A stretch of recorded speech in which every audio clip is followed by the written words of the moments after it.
Hi everyone. Welcome to Women of Wisdom. Today I am blessed enough to have a Amazon best-selling author, so she says, and that is Miss Boyce. And I actually found out about this guest through another Google Plus Hangout by the name of Slush Heap, and I think you were talking about being an Amazon best-selling author and how one achieves that. Is that correct? Yeah, it was interesting though. That conversation kind of became more about writing the book than actually becoming an Amazon bestseller. So it was kind of funny how that conversation went into a different direction, but it was still really good. Always, always, it always happens. Yeah, So it does. I'm going to ask you questions on my end, and then I'm going to throw in a couple curveballs in there and see where it leads. Okay, sounds good. What is your deepest regret? Deepest regret. Wow, you start strong, don't you? Ah, yeah. Yep. Beat you too. Um, Deepest regret. Okay, so ever or specific to writing? Let's start with ever, and Okay. then let's go specifically to being an Amazon bestseller and writing a book. Okay. Deepest regret. Actually, they're kind of the same. I really regretted not getting into self-publishing right when it started. I let myself get distracted with day jobs, with trying to figure out if I wanted to do a career other than writing when I've always known that I wanted to be a writer.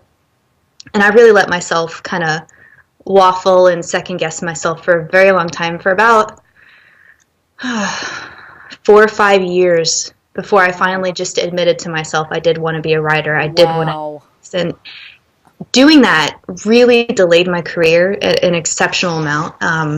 Sometimes I wonder what it would have been like if I just admitted, yes, I want this, I can do this, and it's okay to want to be an artist for a career. I'm, I think I'm that, finally admitting that myself yeah, too. I mean, I got a publishing deal on okay. Christmas Eve. Of course, the publishing deal didn't work out. Now I'm back in the self-publishing realm because I have more control over Yeah, self-publishing. yeah, And they say glamorous life of writer, and yet it's not so glamorous because we get publishing deals and then we have to deal with everything else that comes along with the publishing deal. And I agree with you. Um, we get looked at like we have two heads when we'll say we're authors. yeah. It's funny. The number one question I get asked when I tell people that I'm an author is, "Oh, how much do you make?" Like, Ah, yeah, like yeah, you don't ask an engineer that question. no, Not the first thing. no, no. But The first I thing, think people just aren't used to writers making money and making a living off of what we do. yeah, off of what we do, and I have a teaching income as well, but people are not used to people writing and making money off of it. Yeah. And so, please explain more of what you do and how people can get in contact with you. Sure. I'm actually I do a lot of things. Writing is my primary passion. Do that every day. I love to write fantasy fiction novels. Huge fiction geek, but I love all genres. It's not just fantasy. I'm also a writer's coach, so I've made enough mistakes at this point that I know how to teach others not to make the same mistakes. So I also have a website dedicated to teaching authors how to do this and how to do it successfully. Um, and then I've also learned so much about marketing that I help entrepreneurs, even outside of the realm of writing, uh, help them build their websites, help them write their newsletters, all of the stuff most entrepreneurs and honestly authors don't want to do when it comes to marketing. So those are kind of the three aspects of who I am. And And when you say I am a writing coach slash entrepreneur for writing, can you give us a little bit more details of what that entails and how people could get in contact with you on that? sure. Um, my site, smboyce.com, has an email link in the top right. That's the easiest way to get in touch with me. You go directly to my inbox. With writers coaching specifically, I really enjoy coaching because it's so flexible, because it's all about you and what you need and where you are. And so it's very much getting to know you, getting to know your career, getting to know your goals and your expectations, and getting to know where you want to be and how you want to get there. So what I primarily help with is the how you get to where you want to be, and the changes you have to make to yourself and your writing career to get there. But we also talk about how to wade through the ocean of being a writer and the career and getting to know people and expanding your network, because so much goes into being a writer. It's a lot of information, and it's not even something you can talk about in a year. I have learned so much since self-publishing my own book. Yes. That I have hired 2 assistants to help me in this process, because I have learned so much about the self-publishing process since I published my original book, I Win, and I didn't know what the hell I was doing when I first self-published it. A friend of mine said, well, why don't you self-publish it? I didn't know what the hell she was talking about, and why don't you use Create Space? I didn't know there was such a thing as Create Space. Is that an option? There's an option out there, yes. And I didn't know that Create Space was owned by Amazon. Well, Amazon is one of the largest companies in the U.S. So yeah, it's pretty unique what you have to do as a writer. And as a teacher, I try to instill in my kids, which are young, I try and instill them to write and try and instill the passion of writing and passion for life. And so that leads me to my next question. How can people get in contact with you to buy your books, to do writing coaching, to do entrepreneur stuff? Okay. The best way is through email. I like to respond within 24 hours. Usually 48 is the slowest I am. So you can email me at thesmboyce.com, or sorry, thesmboyce@gmail.com, or you can just go to my site, smboyce.com, and click the email icon in the top right, and then it'll take you straight to me. Okay. And then how many books do you have under your name? Right now I have 3. 2 more will be released this year. I guess technically 3, because I'm releasing a compilation of this saga that I'm finishing this year. And the goal is to write and release 2 a year for the rest of my life. So we'll build a pretty large library. Wow. And and I have never heard of.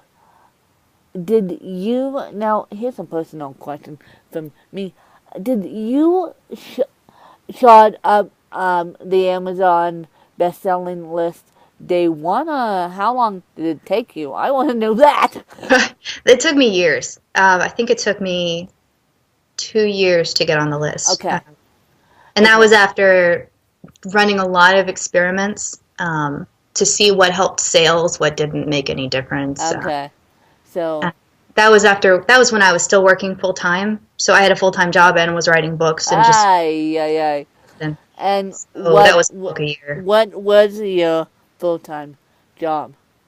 I was a software tester, actually. I broke things for a living. Oh boy, Very good at breaking things. you broke things, and then what made you decide to become a writer? I have always enjoyed writing. It's been my escape because software it came easy to me to break it, but I never really liked it. I never really enjoyed it. Um, and so my escape was always reading and then writing and creating my own worlds. It's just something I've always done. It wasn't until 2010 that I realized I could actually make a living doing it. So it didn't click for a very long time that I could make it my career. And when did it click in 2010? Did a friend tell you, or did a Uh, person tell you, or did you find out about it on Facebook, or did you go well, searching one day and then a light bulb went off? it was kind of a combination of things. I hated my job, just did not like it at all. And something kind of snapped inside, and I was like, I cannot do this for the rest of my life. And then I got to think about what I would rather do, and that's when it clicked. And it was like, well, I've always enjoyed writing, and I started researching to see if it was actually a sustainable career. And that's when I discovered Amanda Hawking and Jay Conrath and Barry Eisler and all of these authors who were making bank, frankly. They were doing really, really well off of this self-publishing um, revolution. And that's when I discovered self-publishing, and then I spent, gosh, like 3 months researching to make sure that self-publishing was going to be sustainable. And it was a long time before I made the commitment to go indie, but I haven't looked back. It's been great. Well, it took me trial and error too Yeah. before I went indie, and I haven't looked back. I mean, I did my first book, now on my second book, and I have cerebral palsy, so I use speech dictation, Apple's Siri, to write my full manuscripts. And yes, that's a little bit of a challenge, Yeah. but I did my book for myself, and it turns out that it's a small little green monster that can't be contained because people want me. People want my wisdom. People want the secrets of being indie and being indie with cerebral palsy. Yeah. It's incredible what you've done. I was really flattered when you reached out to me. Well, thank you. And it's, well, that's the nicest compliment I've heard all day.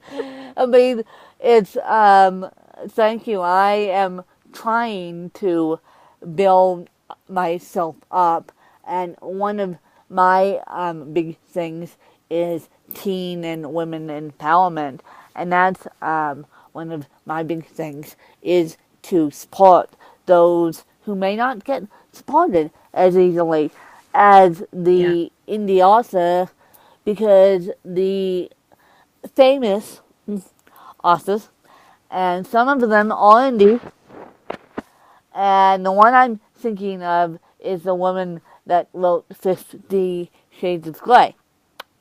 Oh, yeah. And um, that has now become a freaking cult. And she self-published it, did a number on the indie world, and it's like, no. And so, that being said, I want to support those who are making a name for themselves, but not quite there yet. Yep. So, basically, what is your biggest life lesson in all this? Oh, okay. So the biggest. Actually, I have two, if I can cheat there. Go. Um, One is grow thick skin, and part of that is learning to separate yourself from your art. Because when you write a book and you put it out there, it's out there, and though your name is on it, it's not you. And I think that's something that we as artists tend to have issue with, is we get so attached to the work that we create that when somebody doesn't like that work, we take it personally. And we really can't, because it's art. Not everyone's going to like it, and then that's okay. So that's a really big one, is just learn to accept criticism, realize that not everyone is going to like what you create, and that's okay, and then just don't take it personally. Yeah. Oh, goodness, and that other one slipped away. What was it? Oh, network and build a tribe. You can't go this alone. You have to find amazing people who share your thoughts and share your beliefs, and it's really important to be open to learning from them and connecting with them and seeing how you can support them. It's just so crucial. It's necessary. Really important. And my last question is, why do you want to support the projects I'm doing entitled Women of Wisdom? Well, I like to support other women, but most importantly, I think sometimes it's just necessary to know that successful women are afraid sometimes, and successful women make mistakes, and Oh, yes, we do. It is just it's an important lesson to see those people and to connect with them personally, instead of just seeing them on their blogs or in interviews, but to actually see them be a little more vulnerable. So, well, that is a great statement to the effect of, to close this interview out. I mean, we can't do this alone. no. You guys, we can't do this alone. I can't do Women of Wisdom alone. I can't do my writing career alone. Nor can Miss Boyce, nor can any indie author.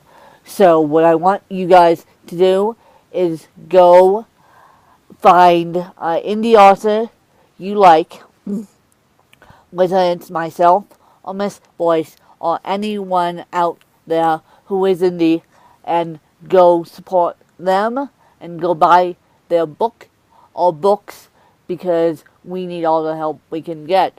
We're not traditionally published. We're published on Amazon, but we still need all the help we can get and all the marketing help we can get. And even if it's not buying the book, just talking about it helps a lot. Just bringing it up to a friend at lunch. Be like, hey, check this out. Talking about it. Just talking about the book helps us. Yeah.